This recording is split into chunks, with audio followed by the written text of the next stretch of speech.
So remember, statistical significance is a particular way for us to be able to do inferential statistics, which is the process of trying to take our descriptive statistics and now make some conclusions about what we can reasonably believe is happening in the population. In statistical significance, particularly what we call null hypothesis significance testing, is just one such framework to be able to do that. And null hypothesis significance testing is also known as significance testing, or it's also known as statistical significance. We'll also often call it frequentist hypothesis testing, which I'll talk about in a second, but there are different words for it. But all of these words mean the same thing. They're referring to this very specific framework we have to be able to do inferential statistics. And this framework does two things. First, it lays out, well, what are the different conclusions we would be able to draw? So like, what are the different options of the conclusions we would be able to draw about the population? And it lays out a specific process for being able to pick which conclusion is the most reasonable one. And before we go on, it's important to note that this is not the only framework for doing statistical, it's not the only framework for doing inferential statistics, right? So part of why this is called frequentist hypothesis testing is because it fits within a philosophy that we call frequentism. There's a whole bunch of people that actually don't use this particular approach to statistics, and those are called Bayesians, so they do Bayesian statistics. We're not really going to get into that here. We primarily teach frequentist statistics, partly because it is the most common one, and it's probably the one that most people that are doing statistics out there at least have some knowledge of, right? And so, this is kind of just where we are in the time, so we teach frequentist hypothesis testing. And we'll talk about some of the critiques of it in a little bit. Now, let's use an example to kind of explain what this is, right? So let's say you wanted to look at the relationship between the type of high school that somebody went to and their SAT scores. And by type of high school, we're talking about a binary variable where it's either private or public, right? So you have a whole bunch of students, some of them were in private schools, some of them were in public schools, and you want to know whether or not there's a relationship between the type of high school they went to and their SAT score. Well, if we have a sample of students, we know how to describe that relationship. We've done this already. We have one binary variable, and then we also have a continuous variable, and what you might be able to do is just say, well, what is the difference in means between the two groups, right? What is the difference in the average SAT scores between students who went to private school and students who went to public school? And let's say you did that. You know how to do that. And you might have gotten a mean difference of 280 points. Or on average, let's say in this case, students that went to a private school got an SAT score that was 280 points higher than students that went to a public school, right? That difference in means important to us, and it describes what's going on in the sample. Now remember, this only describes what's going on in the sample, and you want to figure out what can I reasonably conclude about the population based off of that 280 that I just found, right? That makes sense? And the first thing that we do within frequentist hypothesis testing is we outline, well, what are the options for what we could reasonably conclude. And in order to do that, we have to clarify what question we're actually asking about the data. And there are some questions that might seem more natural but are harder to do. And so let's go ahead and just cut those out and say that those are not the questions, right? So first of all, you might say like, all right, I found that there is a difference in means within my sample of 280, right? And you might want to know, well, can I infer what the actual difference in means is in the population? Not really, right? Part of the problem with this is that, that 280 we know just comes from a sample. There's really no way really for us to be able to establish that 280 actually reflects the real, and by real I mean population, difference in means. And even if we were to put something like, a margin of error or something around that, right, there's also no guarantee that 280 that we got is even like the midpoint of the possible values in the population, right? So that question, while it's very, very attractive, and certainly actually people who do Bayesian statistics have methods that kind of get a little closer to that, it's not particularly feasible in the traditional sense, right? And so you might even say, all right, well, too hard, right? But can we at least establish, like, is the difference in means in the population 280 or not, right? I mean, I guess yes, technically we could do something along those lines, but that question's not overly useful, right? So let's say that in the population, the real difference in means was 279. Well, in that case, the 279 still seems kind of relevant, but you've asked a question that's yes or no that basically said that, well, if it's 279, the answer to this is no, and therefore, like, that doesn't seem, it seems like you've cut out really important information, right? So ideally, you'd want a type of question that establishes the extent to which there is a relationship there without being so tied to the idea that the size of that relationship is exactly 280, right? So the sentence that we have within frequentist statistics is that, is this: given that the difference in means between the private school kids and public school kids on the SAT score is 280, so given that the difference in means is 280 in the sample, can we at least conclude that the population difference in means is not zero, right? Can we at least conclude that the population difference in means is not zero, right? And we're going to spend a lot of time kind of seeing examples of this and going through it again and again. So if you didn't fully understand that sentence, don't worry, we're going to go over it again. But just remember, it's that given what we found, given that difference in means that we did find, can we reasonably conclude that actually in the population there is a non-zero difference? There is a difference at all, right? Now, what's nice about this sentence is that it sets up two possible realities for us, realities which we can test, right? So there are two possible realities that exist. And again, we don't actually know which one is true because we don't have the data in front of us.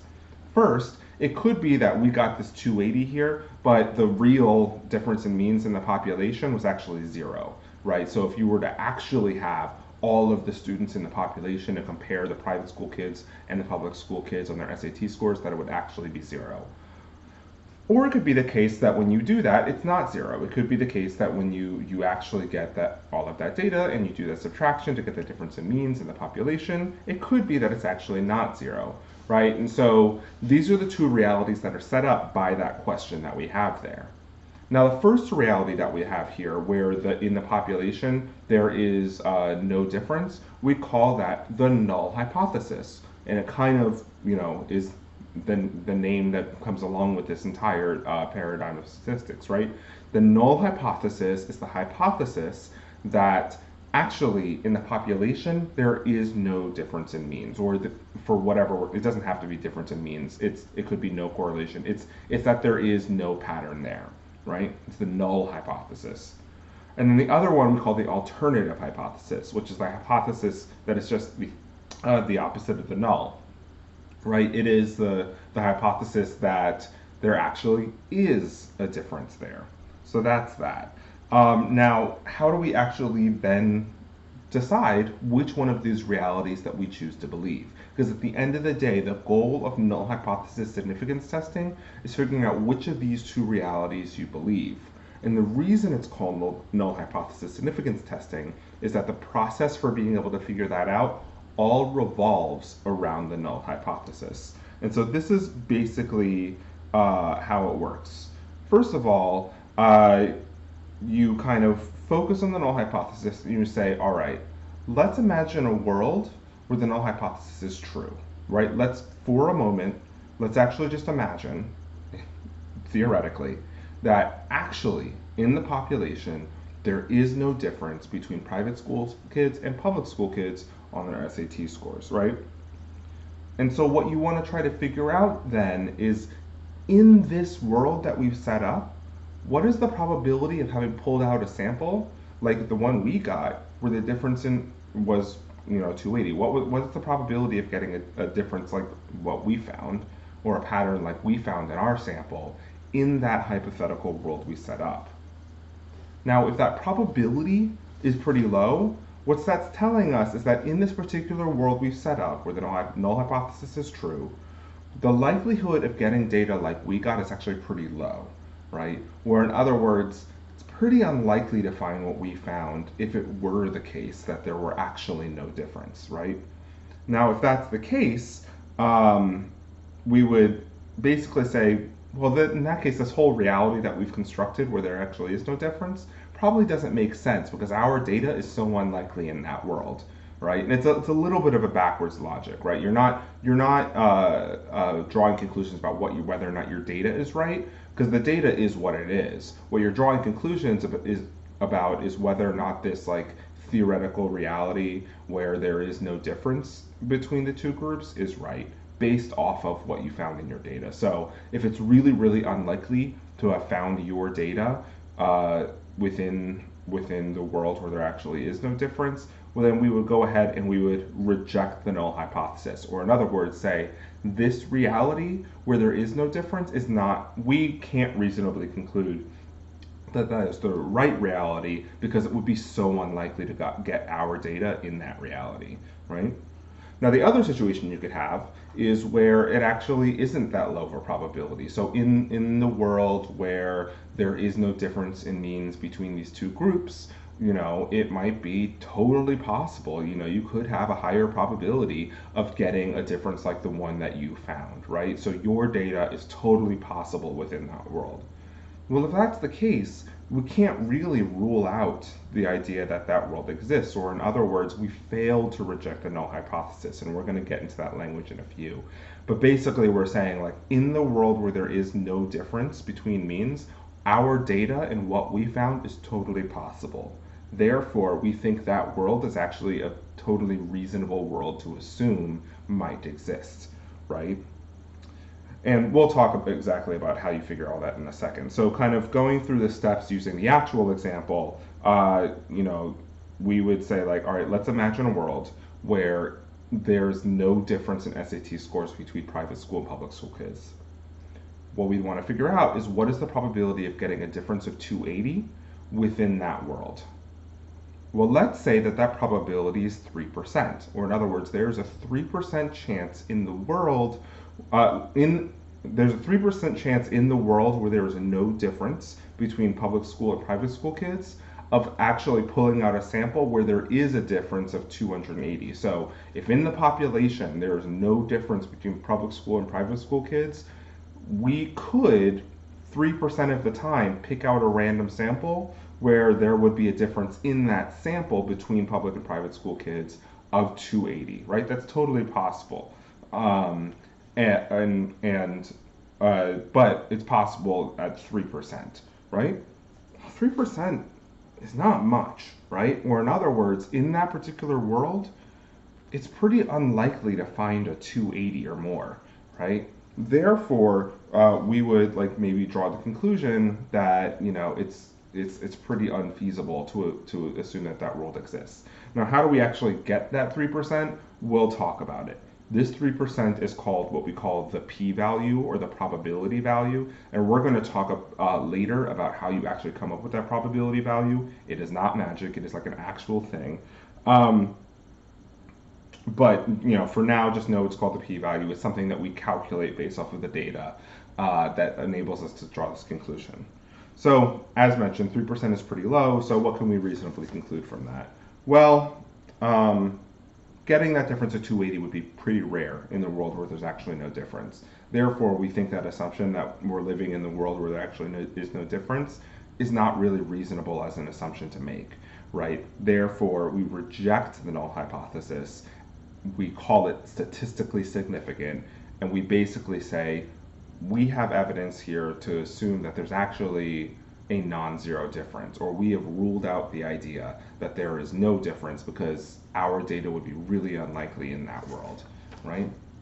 Now let's say that you do the same thing, but this time you get a p-value that's different. Let's say you get a p-value of 53%, right? So within the world where there's actually no difference in the average SAT score between private school and public school kids, if you pulled out a random sample of kids from that population, at least 53% of the time you're going to get a difference of 280 or more, right? Well, if that's the case, 53% ain't nothing, right? It's actually quite a bit. It's really possible within more than half of the time to be able to get something that big within the world where nothing actually exists. So yeah, sure, we found a difference of 280 within our particular sample, but that could have come about just by chance even in the world where there really is no difference in the population between the two groups. And so in this case, we would say, it's actually pretty reasonable for us to be able to get the data like we got. It's pretty likely within the world where there actually is no difference. Therefore, we can't really rule out the possibility that there actually is no difference in the population, because what we found is totally possible within that world. Therefore, we fail to reject the null hypothesis, and we'll talk about that language in a second. We fail to reject the null hypothesis. It is not statistically significant. Therefore, we think that it's totally possible that the difference between the two groups is actually zero. So to summarize all of that, right? The process of being able to assess statistical significance, and we're going to talk about the math later, is that you do the descriptive statistics, you set up the null and alternative hypothesis, and you basically ask yourself, well, what is the probability of getting a pattern like the one that we found in our data in the world where the null hypothesis was true, right? If that probability is really low, we would go ahead and we reject the null hypothesis. If that probability is not that low, we go ahead and we fail to reject the null hypothesis. Now, some things to clarify here. I say it is really low or is not really low. What is a really low probability? What is a high probability? We're going to talk later about some of the arbitrariness of some of this, but know the conventional threshold used pretty much across most fields, with the exception of some physical sciences. So biology and social sciences and things like that, we tend to use the same conventional threshold, but things like physics will tend to use a different threshold. That was a tangent. The threshold is 5%, right, or a probability of 0.05.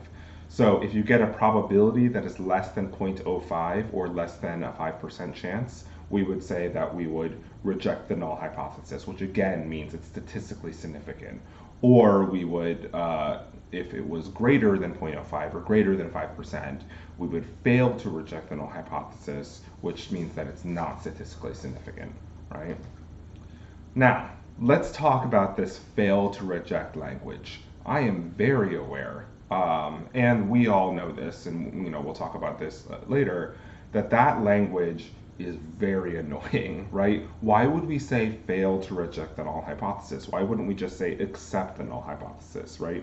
This language that says, let me see, it says we fail to rule out the idea that the difference in means in the population is not zero, is very clunky, right? It's hard to understand, right? So is the language, we cannot conclude that the difference in means in the population is not zero, right? It sounds like one of these like old-timey like tricks that people are trying to pull on you, where they throw in a whole bunch of double negatives into a sentence to trick you, right? And we were all taught throughout our lives to avoid double negatives because they were bad grammar, right?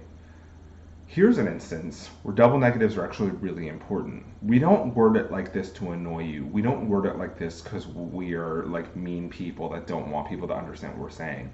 There's actually a very specific reason and a very important reason that we word it like this, right? So in particular, the sentence, I cannot rule out that the population difference in means is zero, right? Which is what failing to reject the null hypothesis means. I can't rule out that it's zero. It's not the same as saying the difference in population means is zero. Why is that? For the same reason that saying I don't have evidence that aliens exist is a different sentence than saying aliens do not exist, right? One of them, the first one, is a statement about what you can reasonably conclude based off of the evidence that you have. The second one is a definitive statement about what exists in the world. Those are two different things. Now, some people might say, well, the second sentence is like basically the same thing as the first one, but it's really important to understand they're actually not, because one is a statement on evidence and one is a statement on what exists in the world, right? Statistical significance is just an evaluation about what you can reasonably believe about the world based off of the sample information that you have, right? And you might say like, well, I mean, no one really thinks that way. This is like not really the way that people operate. There are some people that agree with you on parts of that, but I'll also challenge you to think about ways in which this sometimes does exist, right? So, I think some of the readings have some examples of this. I think another example of an area where language like this is used all the time and people find it very nitpicky, but it also is very consequential, is law, particularly criminal law. So, is innocent until proven guilty is essentially null hypothesis significance testing, right? So, a really prime example of this has been over the past couple of years when we've had the Mueller investigation here in the United States, which, if you've not been engaged with what's going on here, or was going on, is no longer going on, was that there was an investigation, a legal investigation, to be able to understand the extent to which the President of the United States may have been involved in certain crimes, right? And when the final kind of word came out about the result of that, the sentence that came out, and I'm just going to read it off, was that while this report does not conclude the president committed a crime, it also does not exonerate him. And the news media and certainly everyone in my family had a ball kind of like tearing that sentence apart and trying to really understand what it means, right? But every statistician that I know read it and said, yeah, that makes sense. Why? Because that sentence means something specific. It has a lot of double negatives. It's kind of confusing, but it means something very specific. In particular, the translation of this sentence is that based off of the evidence, right, they couldn't conclude that there was a crime, which is not the same thing as saying there was not a crime. One is a statement about what you can conclude based off of the evidence. One is a statement about what is true in the world. Now, what's really important about that second piece is that that is what people often really want out of science and research, right? People often assume that when we're doing science and research, that we're like revealing the grand truths of the world. And there are some ways in which that's true and some ways in which that are not, right? In particular, most modes of empirical research, whether or not it's qualitative or quantitative, really just enable us to be able to accurately describe and understand and evaluate the information that we have in front of us. However, inference and inferential statistics is not that. Inference is being able to say something about information in a state of the world that you actually don't have in front of you, right? So when we're talking about the difference in means between private school and public school kids, I don't have within my data every public school and every private school kid in the United States that took I don't have all of that. Could I go get it? Maybe over the course of time, but at a certain point, I got to do something with the data I have. But I don't have that data in the same way that in the law, it's assumed that investigators and detectives and people that are doing that don't actually have all of the intimate information of everything that happened. They weren't there usually, right? They don't know everything that happened. So, they are making inferences about what they believe happened based off of the evidence that they have in front of them, which is not the same thing as reality. So it's really important if you're kind of thinking about science and research as this omnipotent way to figure out exactly what's happening in the world, I encourage you to maybe reframe that a little bit, right? Evidence and research are not fortune tellers. We can't tell you for sure what exists out there in data that we actually don't have, right? Nor can we tell you absolute truths about things that we're not directly observing, right? Whether or not we're talking about, the future, I can't tell you for sure what is going to happen in the future because of statistics, nor can I tell you for sure what is going to happen in another population that I actually don't have access to, right? But evidence and research does allow us to make decisions about what we can reasonably conclude exists out there. And by out there, I mean in the population, in the data that we don't actually have right in front of us, right? And that is what inferential statistics is. And statistical significance, which is the process we just went through, is one framework out of several to be able to evaluate that kind of decision making there. So that's that. We will probably be talking in a little bit about technically how actually do you figure out those probabilities that we talked about.